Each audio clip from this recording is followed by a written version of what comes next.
C'est bon, c'est bon. C'est bon comme ça. C'est bon, mais.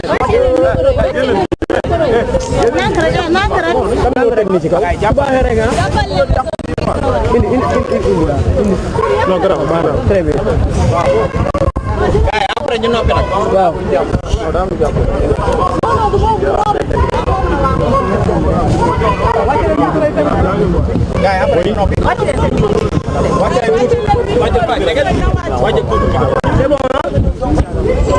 C'est bon Bon, vous... Ça y est, je peux commencer? Oui, allez-y, Nat. Bon. Voilà. Le Sénégal a décidé de s'engager dans une grande farce électorale. Tout le monde a pu constater que le processus électoral manque non seulement de transparence, mais aussi de probité. Tout est opaque. Aujourd'hui, les candidats ne peuvent même pas savoir s'ils ont le bon fichier électoral. Personne aujourd'hui ne peut dire quelle est la composante du fichier électoral.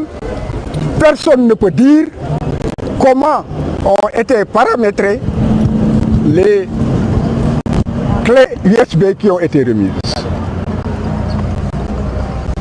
Et ce qui quand même est révoltant, c'est qu'il est prévu par la loi qu'il y a une commission de contrôle des parrainages. En vous référant à la loi, vous verrez que cette commission est composée aussi du représentant du candidat. Et c'est cette commission qui procède à la vérification pour savoir si une candidature est recevable ou irrecevable. Lorsque nous sommes entrés, le président Badio Camara nous a immédiatement notifié le fait que le dossier était incomplet. Cela veut dire que le dossier a été ouvert et exploité en l'absence du mandataire et représentant de Ousmane Sonko. C'est une violation flagrante de la loi. On lui a posé la question de savoir si le dossier est incomplet. Qu'est-ce qui pourrait être incomplet? Et la réponse a été que les dossiers ont été reçus, les courriers qui les accompagnaient et les pièces annexées étaient aussi reçues, vérifiées par la commission qui a conclu en ce qu'il manquait, en fait une pièce, qu'elle était incomplète. Et après, tout est refusé, que le reste nous sera notifié par écrit en temps opportun. Vous ne m'avez pas écouté. Quand je lui ai posé la question, la réponse a été que tous les courriers et tous les documents qui ont été déposés ont été reçus et exploités par la commission, qui a donc décidé que le dossier était incomplet. Or, cette commission a donc été dans une composition irrégulière parce que la loi prévoit que tout cela, cette vérification, devait se faire en présence du candidat ou du mandataire ou du représentant du mandataire.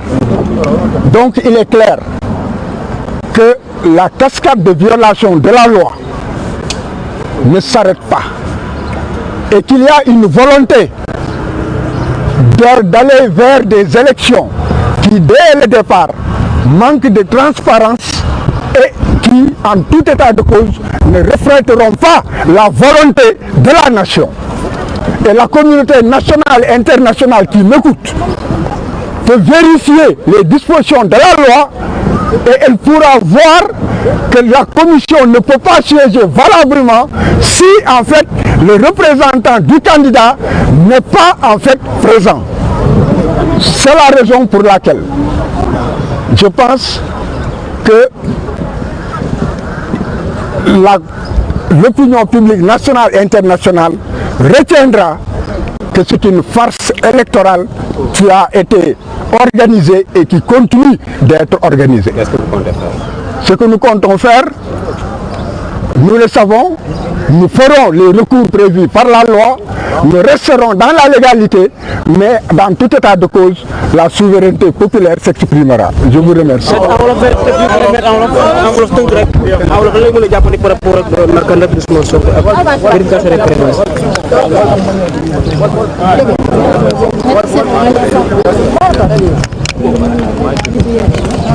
li may wax moom moo di que addina bi seede na ni que maanaam élection yu ñuy wax bay élection ay farce la farce nag xaw ma nuñ koy waxee ci wolof ngeen baal ma ay tappale la te tappale bi ñëpp gis nañ ne que ba yëf yi tàmbalee ba tey ay tappale la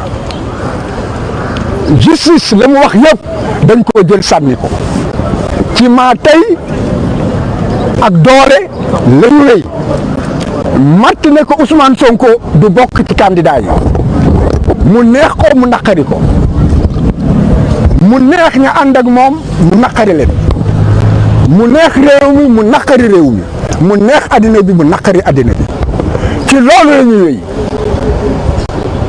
léegi nag ci kaw complot boobu suñu dossier fexe nañu ba dugal ko bañ ko dugal li da leen bett bañ ko yëgee dañoo déterlu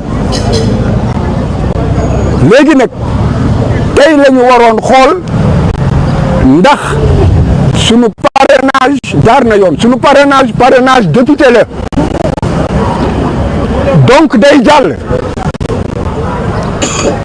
fexe yi moom moo di que ba ñu accès dañ ñu nekk seen dossier motul te récépissé yeeg yëpp yor nañ ko dañ ko teg ci li yoon wax teg ko ci ñoom conseil constitutionnel ci dogal yi ñu génnee nekk bu fekkee ne que lii ak lii am na lii ak lii ak lii lay wéy la nga xam ne loolu lañ ne loolooy wéy loolu yëpp jot nañ ko ba ñu dikkee toog ñu wax ñu tout de suite ne ñu que seen dossier motul. ma ne leen seen suñu dossier motul